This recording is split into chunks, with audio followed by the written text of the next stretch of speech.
नमस्कार दोस्तों, स्वागत है आपका समुद्र क्लासेस में। पहले इस चैनल का नाम लेट्स लर्न साइंटिया हुआ करता था, लेकिन हमने इस फिलहाल 2 दिन पहले ही इस चैनल का नाम बदलकर समुद्र क्लासेस कर दिया है। रीज़न है इसके पीछे क्योंकि let's learn scientia science relevant channel मैंने बनाया था, जिसमें कि हम मैंने सोचा था कि सिर्फ़ और सिर्फ़ साइंस की वीडियोज़ अपलोड करूँगा। लेकिन अब हमारे साथ एक हमारी टीम बन चुकी है, जिसमें कि हमने सोचा कि जो भी जनरल कॉम्पिटिशन से रिलेटेड टॉपिक्स या सब्जेक्ट्स होते हैं, उनको भी साथ ही साथ कवर करता चलूँ, जिससे कि आपको एक अच्छा प्लेटफ़ॉर्म मिल सके, जिससे आपकी तैयारी और बेहतर हो सके। इसके लिए हमने समुद्र क्लासेस नाम किया, जिसमें कि आने वाले समय में आपको इतिहास, भूगोल, जितने भी जनरल कॉम्पिटिशन से रिलेटेड, चाहे वो करंट अफेयर हो, चाहे वो इकोनॉमिक्स हो, रीजनिंग हो, पॉलिटी हो, जो भी सब्जेक्ट्स आते हैं वो सारे के सारे सब्जेक्ट्स आपके सामने रखे जाएंगे। आज वापस बहुत दिनों बाद मैं आया हूँ, जो कि बहुत टाइम लग गया मुझे यहाँ आने में। बहुत कुछ बीच में ऐसा कुछ घटित हुआ जिस कारण से मैं इस प्लेटफॉर्म पर नहीं आ पाया। आप लोगों का समर्थन चाहता हूँ या फिर आप लोगों का सहयोग चाहता हूँ, और आज हम लोग सीधा पॉइंट पर आते हैं क्योंकि ज़्यादा टाइम नहीं है हमारे पास जो हम आपको परेशान कर सके, क्योंकि हमारा बीपीएससी का 71st का फॉर्म भी डला चुका है और आप लोग तैयारी भी कर रहे होंगे। तो तैयारी में अब हम लोगों के पास जो आता है वो आज मैं आपको साइंस ही पढ़ाऊंगा, साइंस और ज्योग्राफी। तो फिलहाल मैं साइंस के वन लाइनर क्वेश्चंस को आपके सामने लेकर आया हूँ। ये मुख्यतः जो घटना चक्र में पूछे जाते हैं, फिर जो घटना चक्र से प्रश्न आते हैं, उनसे ही मैंने पिक किया है, या मोस्टली उनसे ही क्वेश्चंस हमने पिक किए हैं, और बाकी बहुत अलग अलग जगहों से हमने क्वेश्चंस को पिक किया है। तो वन लाइनर है, इसको अच्छे से अगर आप देखेंगे तो आपके लिए बहुत ही वैल्यूएबल साबित हो सकता है, जिसमें कि हमने उन क्वेश्चंस को रखा है जो मुख्यतः क्वेश्चंस पूछे गए हैं, परीक्षा के दृष्टिकोण से महत्वपूर्ण है। ठीक है, और मैं कोशिश करूंगा कि इसको मैं डिस्क्राइब भी कर सकूं आपके लिए। तो स्टार्ट करते हैं और बात करते हैं सबसे पहले टॉपिक की। तो सबसे पहला पॉइंट क्या है हमारे पास? बल, वेग, विद्युत धारा और कार्य, इनमें से, इन चारों में से कौन सी भौतिक राशि मूलभूत भौतिक राशि है?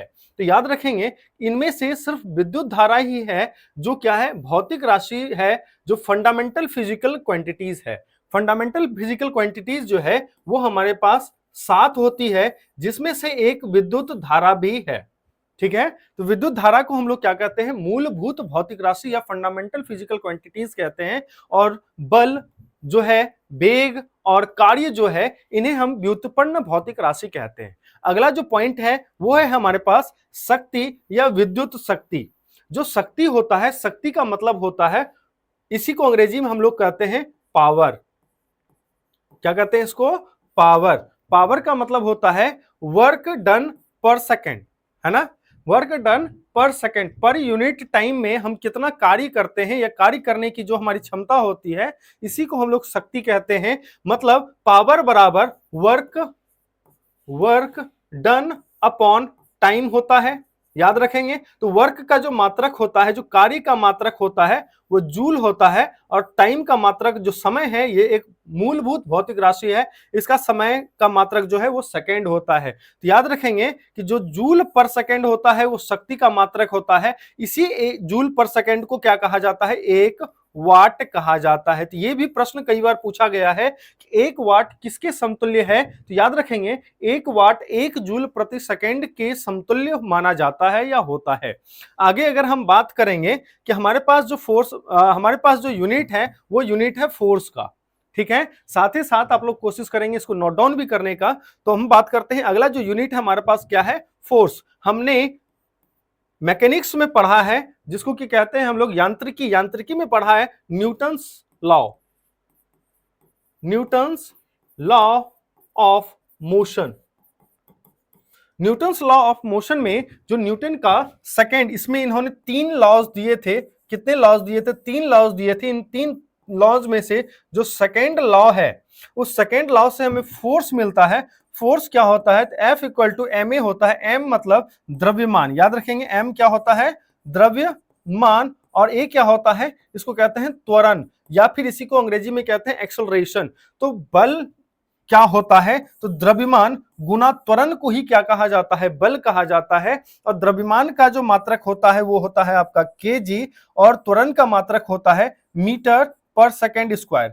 अगर हम त्वरण की बात करें तो त्वरण क्या होता है, तो वेग में परिवर्तन की दर v minus u by t, वेग में परिवर्तन की दर को त्वरण कहा जाता है। मतलब है इसी को हम लोग लिखते हैं del v upon T, del v upon T मतलब change in velocity with respect to time, change in velocity with respect to time. साथ ही साथ याद भी हो जाएगा हम लोगों को, इस तरह से हम लोग इसको तैयार करेंगे। क्या कहते हैं, डेल v अपॉन टाइम मतलब चेंज इन वेलोसिटी पर विथ रिस्पेक्ट टू टाइम, यही क्या होता है हमारा त्वरण होता है। यहीं से क्या निकलता है, मीटर पर सेकेंड अपॉन सेकेंड मतलब मीटर पर second square.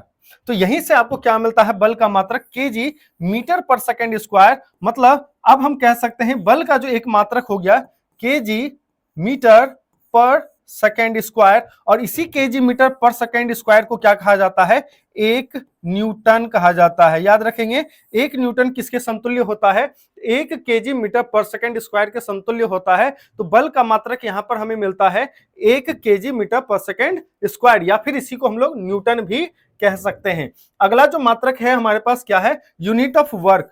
Unit of work कार्य क्या होता है, तो याद रखेंगे कि जब हम किसी वस्तु पर कोई बल लगाते हैं, जब हम मान लेते हैं ये हमारे पास कोई एक वस्तु है, इस पर जब हम कोई बल आरोपित करते हैं, बल लगाने से क्या हुआ, इस वस्तु का एक विस्थापन हो गया। विस्थापन मतलब क्या होता है कि याद रखेंगे किसी वस्तु द्वारा तय की गई जो सबसे न्यूनतम दूरी होती है, इसी को विस्थापन कहा जाता है। तो मान लेते हैं कि यहां पर हमने बल लगाया और बल लगाने से क्या हुआ, यहां से यहां तक वो विस्थापित हो गया। मान लेते हैं एस या डी विस्थापन हुआ है इसमें कितना विस्थापन हुआ है, एस। विस्थापन को एस से या फिर डी से डिनोट किया जाता है, एस या डी से डिनोट किया जाता है बल को, बल को नहीं बल्कि विस्थापन को एस या डी से डिनोट किया जाता है। और याद रखेंगे कि किसके लगाने से चेंज हुआ, तो फोर्स लगाने से चेंज हुआ। तो हम कार्य को कह सकते हैं, वर्क को कह सकते हैं force into displacement, force into displacement कह सकते हैं। और फोर्स इनटू डिस्प्लेसमेंट का मतलब हो गया न्यूटन मीटर, और इसी न्यूटन मीटर को क्या कहा जाता है, एक जूल। याद रखेंगे कि जूल क्या होता है, तो जूल वर्क या कार्य का इकाई है या मात्रक होता है जो किसके बराबर होता है, एक न्यूटन मीटर के बराबर होता है या समतुल्य होता है। याद रखेंगे। और आगे बात करते हैं हम लोग फ्रीक्वेंसी की। तो फ्रीक्वेंसी क्या होता है, number of vibration, number of oscillation, number of दोलन पर सेकेंड। मतलब अगर कोई लोलक, लोलक मतलब पेंडुलम, लोलक को अंग्रेजी में क्या कहते हैं, पेंडुलम। जब कोई पेंडुलम जो है एक सेकेंड में कुछ नंबर्स में दोलन करे, मतलब 10 बार 20 बार, मान लेते हैं कि यदि कोई दोलन जो है एक सेकंड में, लोलक एक सेकंड में 10 बार दोलन करे, कितनी बार, 10 बार दोलन करे, नंबर ऑफ दोलन पर सेकेंड, नंबर ऑफ ऑसिलेशन पर सेकेंड को ही क्या कहा जाता है, फ्रीक्वेंसी कहा जाता है, आवृत्ति कहा जाता है। इसका जो यूनिट होता है वो क्या है, हर्ट्ज होता है। याद रखेंगे कि जो फ्रीक्वेंसी का मात्रक होता है या जो फ्रीक्वेंसी में मापा जाता है वो हर्ट्ज में व्यक्त किया जाता है। और हर्ट्ज क्या होता है, तो नंबर ऑफ दोलन पर सेकेंड, नंबर ऑफ दोलन पर सेकेंड को ही हम लोग क्या कहते हैं, आवृत्ति कहते हैं। याद रखेंगे। इस स्लाइड में लगभग चीजें हमारी क्लियर हो गई। आगे बात करते हैं हम लोग यहां पर रजिस्टिविटी का। किसकी बात करेंगे, रजिस्टिविटी का बात करेंगे, electric resistivity, the SI unit of electric resistivity of conductor. Conductor मतलब जो चालक होता है, मतलब जिसमें विद्युत धारा जो है बिना किसी तकलीफ के प्रवाह करे, उसको चालक कह देते हैं। तो यहां पर देखिए चालक है हमारे पास, उस चालक की जो प्रतिरोधकता रजिस्टिविटी, ठीक है। अब प्रतिरोधकता क्या होता है, तो किसी भी पदार्थ का वह भौतिक गुण या वह मूलभूत भौतिक गुण जिसमें कि उसमें किसी भी विद्युत चार्ज को एक स्थान से दूसरे स्थान पर जाने का विरोध करती है, इसी को हम लोग क्या कहते हैं, रजिस्टिविटी। रजिस्टिविटी क्या है, एक गुण है, एक क्या है, फेनोमेनन है, एक मूल गुण होता है। तो रजिस्टिविटी को किससे दर्शाया जाता है, याद रखिएगा इस तरह के सिंबल से रजिस्टिविटी को दर्शाया जाता है। और ये क्या होता है, तो resistance into cross sectional area upon length. याद रखेंगे रेजिस्टेंस अपॉन क्रॉस सेक्शन, ये क्या है हमारा रेजिस्टेंस। याद रखेंगे रेजिस्टेंस, ये क्या है हमारा रेजिस्टेंस, ये क्या है हमारा क्रॉस सेक्शनल एरिया, और ये क्या है हमारा लेंथ। तो रेजिस्टेंस का जो मात्रक होता है वो ओम होता है, एरिया का मात्रक मीटर स्क्वायर होता है और लेंथ का मात्रक मीटर होता है, इस कारण से 1 मीटर यहां से कट गया और इसका यूनिट क्या बना, ओम मीटर। तो याद रखेंगे कि विद्युत प्रतिरोधकता जो है, इलेक्ट्रिक रेजिस्टिविटी जो है, उसका मात्रक क्या होता है, तो ओम मीटर होता है। इस तरह से हम लोगों को आसानी से याद हो जाएगा, हमारे जो इंपॉर्टेंट टर्म्स हैं, जो हमारे इंपॉर्टेंट मात्रक हैं, वो आसानी से हमारे याद हो जाएंगे। अगला भी पॉइंट यही कहता है कि ohm metre is a unit of resistivity, मतलब प्रतिरोधकता का जो मात्रक होता है वो क्या है, हमारा ओम मीटर। और हमें समझ में आ गया कि ओम मीटर हमारे पास कहां से आया। आगे अगर हम बात करें यहां पर, तो कहता है light year is the unit of distance, मतलब लाइट ईयर क्या है। तो याद रखिएगा, यदि हम कोई लेजर यहां पर रखते हैं और लेजर से पॉइंट करते हैं, तो अगर ये लेजर को 1 साल के लिए, मतलब 1 ईयर के लिए अगर जलाते हैं, 1 ईयर में यह कुछ ना कुछ दूरी तो जाएगी ना, जिस दूरी तक ये पहुंचेगी, इसी दूरी को दिखाया जाता है, 1 लाइट ईयर कहा जाता है। क्या कहा जाता है, प्रकाश द्वारा 3 लाख मीटर पर सेकंड की स्पीड से 1 वर्ष में तय की गई जो कुल दूरी होगी, उसी को प्रकाश वर्ष कहा जाता है या लाइट ईयर कहा जाता है। और यह किसकी दूरी है, मात्रक होती है, दूरी की मात्रक होती है। याद रखिएगा दोस्तों, प्रकाश वर्ष किसकी इकाई है, तो दूरी की इकाई होती है। याद रखिएगा, यह जो है प्रकाश वर्ष जो है एक प्रकार का एस्ट्रोनॉमिकल यूनिट होता है, जिसको कहते हैं हम लोग, खगोलीय दूरी मापने की इकाई होती है। और खगोलीय दूरी को मापने के लिए अन्य राशियों का भी प्रयोग किया जाता है, जिसमें कि लाइट ईयर भी है, पारसेक भी है और एक एस्ट्रोनॉमिकल यूनिट भी होता है। आगे हम बात करें तो यहां पर कहता है कि light year is the distance travelled by light in 1 year, 1 वर्ष में प्रकाश द्वारा जो दूरी तय की जाती है उसी को लाइट ईयर कहा जाता है। आगे अगर हम बात करें तो कहता है कि the reason why astronomical distance are measured in light years, क्योंकि स्पीड ऑफ लाइट जो है वो हमेशा समान रहती है। याद रखेंगे दोस्तों कि जो प्रकाश है, प्रकाश वैक्यूम में भी उसी तरह से चलता है जिस प्रकार से वो हवा में चलती है। तो इसीलिए जो एस्ट्रोनॉमिकल डिस्टेंस है, जो खगोलीय दूरी होता है, उसको मापने के लिए प्रकाश स्पीड ऑफ लाइट का प्रयोग किया जाता है। अगर हम बात करें यहां पर तो अन्य चीजें दी हुई है, पारसेक। पारसेक भी क्या है, एक प्रकार का खगोलीय दूरी है, खगोलीय मात्रक होता है, जो एस्ट्रोनॉमिकल डिस्टेंस मेजर किया जाता है, जिससे उसका जो मान होता है वो है आपका 3.256 लाइट ईयर्स, या फिर इसी को किससे दर्शाया जाता है, 3.26 लाइट ईयर से दर्शाया जाता है। याद रखिएगा, कई जगह पर आपको यह भी वैल्यू मिल सकता है 3.26, या फिर कई जगह पर यह भी वैल्यू मिल सकता है 3.256 लाइट ईयर्स। जो भी आपको सुटेबल लगे उसमें आप टिक कर सकते हैं, आंसर आप लगा सकते हैं। बहुत ही इंपॉर्टेंट पॉइंट्स में से आता है हमारा, और कई बार ये परीक्षा में पूछा गया है। अगर हम आगे बात करें तो पारसेक किसका मात्रक है, तो पारसेक भी क्या है, दूरी का मात्रक है। जो बहुत लंबी दूरी होती है, जो तारों के बीच की दूरी होती है, उसको दर्शाने के लिए पारसेक मात्रक का प्रयोग किया जाता है।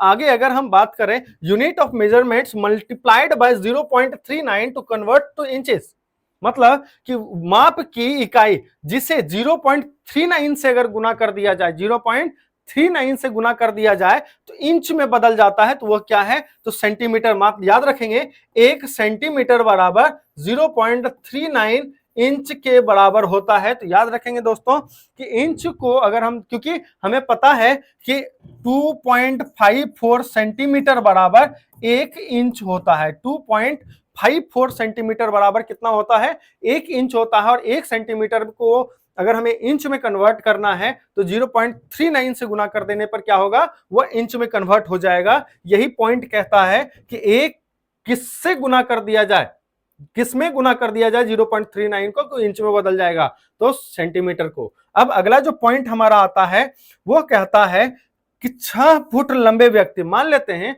यह प्रश्न कई बार पूछा जाता है, इसमें सिर्फ डाटा चेंज होता है, अगर हमें निकालने आ जाए तो आसानी हो जाती है कि हम किसी भी डेटा के साथ काम कर सकते हैं। कहता है कि 6 फुट लंबा व्यक्ति, अगर मान लीजिए किसी व्यक्ति की हाइट जो है वह 6 फीट है ना। अब 6 फीट लंबे व्यक्ति की हाइट जो है वह किस में दर्शाने को कह रहा है आपको, तो याद रखेंगे नैनोमीटर में। किस में दर्शाने कह रहा है, नैनोमीटर में दर्शाने को कह रहा है। तो हमें पता है कि 6 फीट में 72 इंचेस होगा, मतलब गुना कर देंगे 12। 1 फीट में 12 इंच होता है, तो 6 फीट में कितना इंच होगा, तो 6 गुना 12 हो गया, मतलब 72 इंच होता है। और हमको पता है 1 इंच में जो है 2.54 सेंटीमीटर होता है, या फिर 0.0254 मीटर के बराबर होता है। किसके बराबर होता है, 0.0254 मीटर के बराबर होता है। अगर हम इसी 72 इंचेस को गुना कर दें 0.0254 से, तो देखिएगा आपका प्राप्त क्या होगा, 182 समथिंग यहां पर आपको वैल्यू मिलेगा, है ना। यहां पर 8 के आसपास आ जाता है, तो इसीलिए अब यहां पर कहता है ये किस में आया, तो मीटर में आ गया हमारा, है ना। तो यहां पर हम वैल्यू लगभग रख लेते हैं, 183 मीटर के बराबर आया। अगर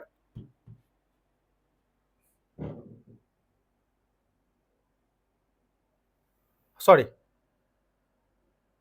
1.83 मीटर के बराबर आएगा, याद रखेंगे 1.828 मीटर के बराबर आता है। तो अब हमारे पास जो वैल्यू आया वो किस में आया, मीटर में आया। अब इसको हम किस में कन्वर्ट करना है, एमएम में कन्वर्ट करना है, तो गुना कर देंगे हम किस में, नैनोमीटर से, तो 10⁹ नैनोमीटर हो जाएगा। इसका मतलब इसकी वैल्यू जो होगी 1.83 इंटू 10⁹ नैनोमीटर के बराबर होगी। इसी को कह सकते हैं आप लोग 183 इंटू 10⁻7 नैनोमीटर के बराबर होगी। बस वैल्यू याद रखेंगे कि वैल्यू को कैसे किससे गुना करना है आपको, तो आपका वैल्यू आसानी से निकल जाएगा। अब यहां पर 6 फुट रहे कि 7 फुट रहे या 8 फुट रहे, इससे कोई फर्क आपको नहीं पड़ने वाला है। तो याद रखेंगे कि अगला पॉइंट कहता है कि 1 nanometre is equal to 10⁻⁻7 centimetre या फिर 10⁻⁻9 मीटर के समतुल्य होता है। 1 नैनोमीटर जो है वो 10⁻⁻9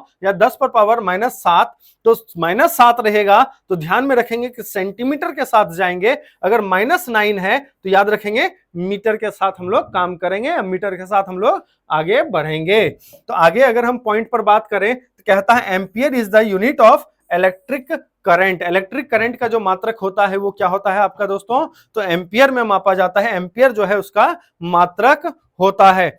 आगे अगर हम बात करें कि हमारे पास और क्या क्या पॉइंट्स आते हैं, तो हमारे पास यहां पर एक पॉइंट है मेगावाट का।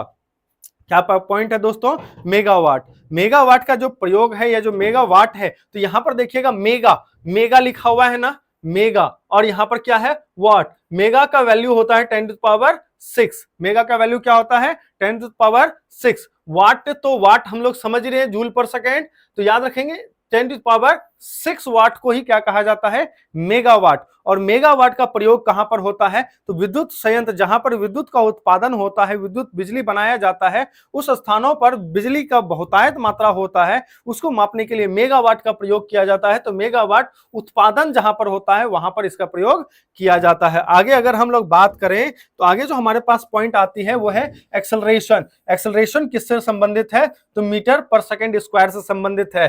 फोर्स किससे संबंधित है, तो न्यूटन से संबंधित है। अगर वर्क डन की बात करें तो किससे संबंधित है, तो जूल से संबंधित है। इंपल्स की बात करें तो न्यूटन सेकेंड से संबंधित है। अगर हम बात करें आगे तो कहता है the SI unit of force, SI unit of pressure, sorry क्षमा कीजिएगा, क्या कहता है, एसआई यूनिट ऑफ प्रेशर। जो प्रेशर होता है, दबाव होता है, तो प्रेशर को पी से डिनोट करते हैं। प्रेशर बराबर क्या होता है, force per unit area. Force per unit area याद रखने में बहुत आसान होता है, चाहे वो फॉर्मूला हो चाहे वो उसका मात्रक हो। उसको याद करने के लिए उसका डेफिनेशन जो क्या कहते हैं आपका टेक्निकल डेफिनेशन होता है, उसको याद करना बहुत आसान होता है।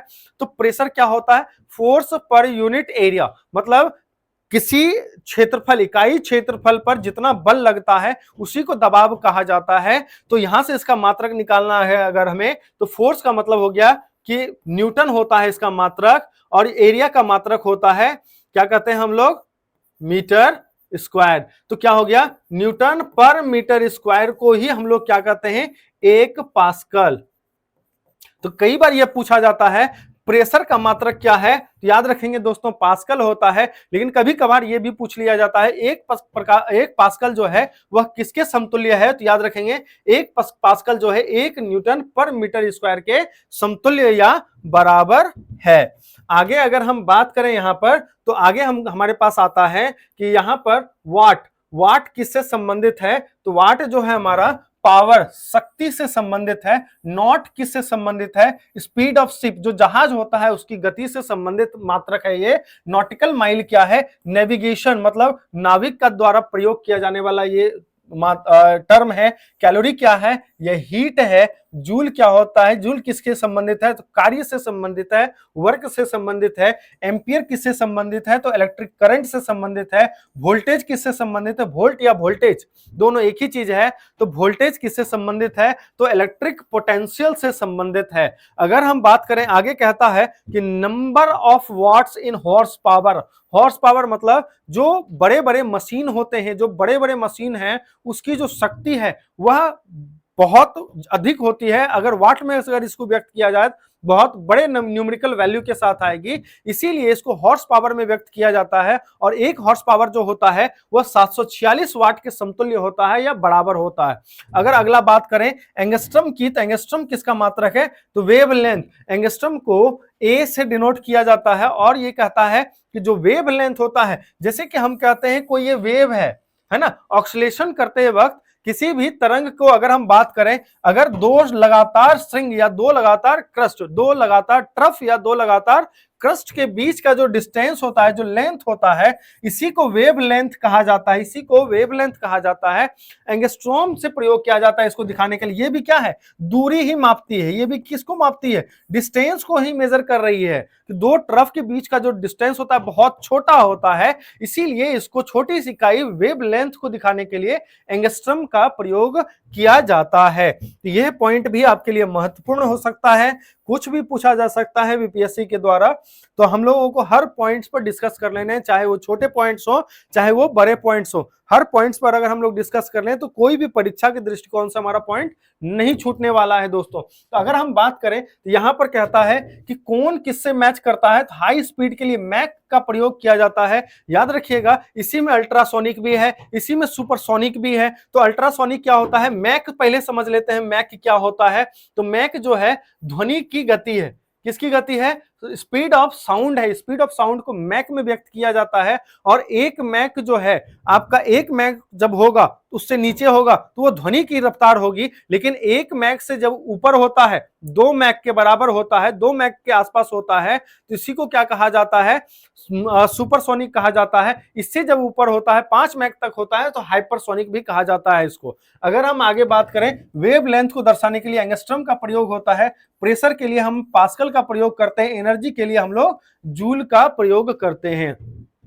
आगे अगर हम बात करते हैं तो कहता है कि जूल अगर ऊर्जा से संबंधित है, जूल किससे संबंधित है, अगर ऊर्जा से संबंधित है, तो पास्कल किससे संबंधित है, तो याद रखेंगे पास्कल जो है वो प्रेशर से संबंधित है, दबाव से संबंधित है। अभी जस्ट मैंने बताया था पास्कल किससे संबंधित है, तो दबाव से संबंधित है। अगर हम बात करें यहां पर पूछता है कि कुछ और मैच करने के लिए है, तो पावर ऑफ लेंसेज को किस में डिनोट करते हैं, डायोप्टर में डिनोट करते हैं। प्रेशर को डिनोट करने के लिए पास्कल का प्रयोग होता है, हीट के लिए जूल का प्रयोग किया जाता है। और याद रखेंगे कि कहता है कि एक मैक्रोन जो है वो किसके बराबर है, तो 10⁻³ mm के बराबर होता है, या फिर इसी को 10⁻⁻6 मीटर के बराबर है, या फिर 10⁻⁻4 सेंटीमीटर के बराबर होता है। आप कोई भी सा यूनिट उठाइए उसके साथ आप इसमें काम कर सकते हैं। कहता है एक माइक्रोन किसके बराबर है, तो 1/1000 mm,